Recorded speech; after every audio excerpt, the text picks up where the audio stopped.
This doesn't mean no spin. This is super spinny. A uniform speed motion is non-spin. You can't judge spin by motion size.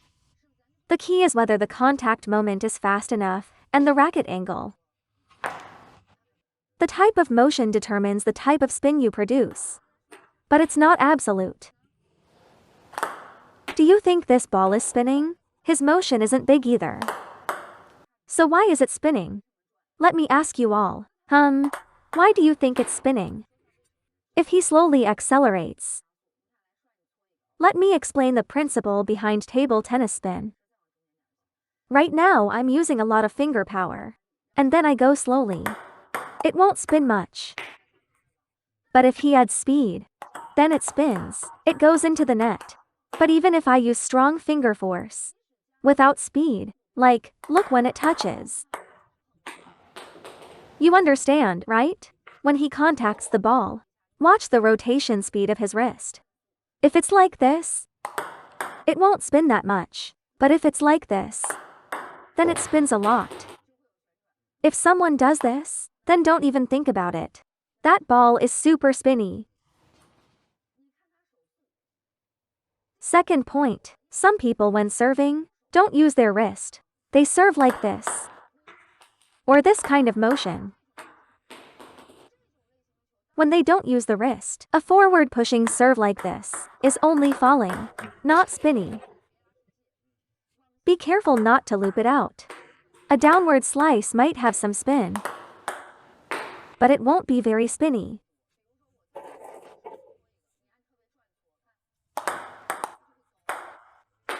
There's no wrist action. This kind of ball is fast but not very spinny. But if it rushes at you, it's easy to net it. But not because of spin, it's just fast. Actually, if you push it, it will pop up high. But with wrist action, if he does this, look, a quicker downward slice. Once you touch it, it goes into the net. This principle applies not only to receiving, but also to serving. Why can't you generate spin? Your wrist didn't accelerate here.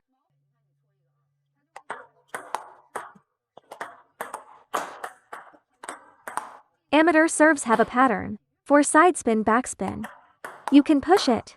For side spin, topspin, you can also push it. This is why people say the spin is blurry.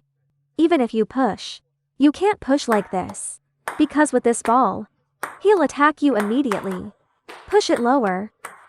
Even without spin, he still has to lift it a bit. Let's break it down into levels. Basically, very spinny, medium spinny, not spinny. Very spinny requires 3 elements. First, the wrist must be loose and active. Second, the wrist must accelerate. Third, the ball must be fast. If the ball is slow, even with acceleration, it's easy to receive, because it doesn't jam you. But a fast one touch and it goes into the net. So for a very spinny serve, first, the wrist must be flexible. Second, you must accelerate. Third, the serve must be fast. Only then does it become this kind of spin. For example, when you encounter this kind of ball, backhand to the end line.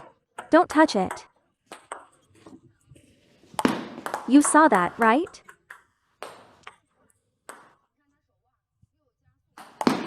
I have to pay attention to racket angle. Flatter racket, slower contact. Or when I loop it, I need to focus on arc and friction. The second type has some spin. It contains at least one key element. For example, some wrist action, but the acceleration is slow, or the wrist doesn't move. Just cuts downward, look. So what do you do with this ball? If you push like this, it tends to pop up. Second, if you hit it, it tends to drop into the net. If you loop it, it easily goes long. That's true. This type of ball is uncomfortable to handle. So at this moment, you need to adjust. First, don't try to hit this ball. When pushing, stand the racket up a bit, because it's not very spinny. If he starts with a very heavy backspin serve and you still manage to push it back. Sometimes the second serve isn't so spinny, but you still push it like before, it will pop up.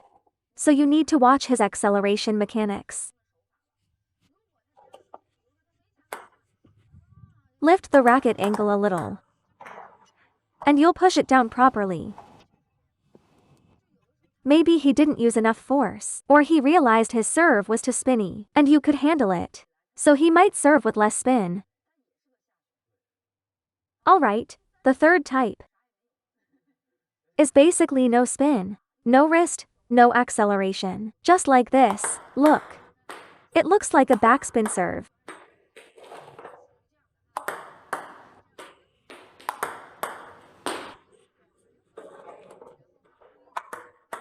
For this kind of ball, don't try to hit hard. It's not easy to handle. If you try to apply too much force, you'll overshoot it. If you try to add some force, the ball is too soft. You can't absorb the impact, it'll go long. For this ball, your priority is simply landing it on the table. For example, stand the racket up a bit when pushing, send the arc downward. And when looping, treat it like a small backhand rip. A bit more friction. Add a bit of spin and just get it on the table. High-level players won't keep serving balls like this. This kind of neutral ball. Just focus on getting it on. So the principle is, look at his technique. If it's strong, be ready to loop. I must open my racket angle a little. Add more friction. Finish the motion well. Don't get jammed, right? If it's not very spinny, I must be careful not to go long. Lift my backswing a bit. Flatter contact and a more forward arc. Control the angle so it doesn't go out.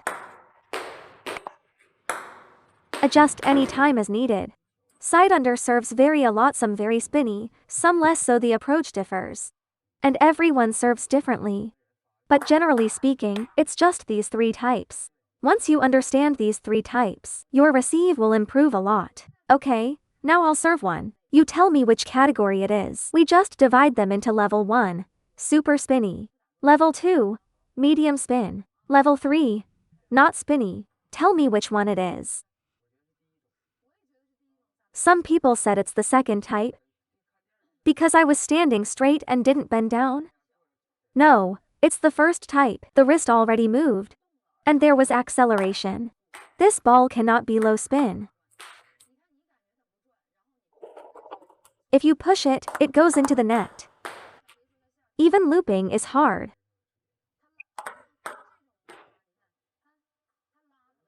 I'll crouch down and serve properly. Watch now.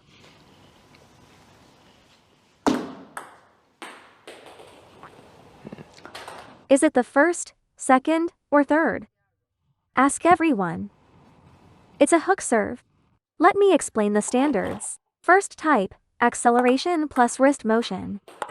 Second type, there is a downward cut, but not enough acceleration, or no wrist motion, like this. Third type, just a tap. It's not about big motions. It's not like only big swings create spin.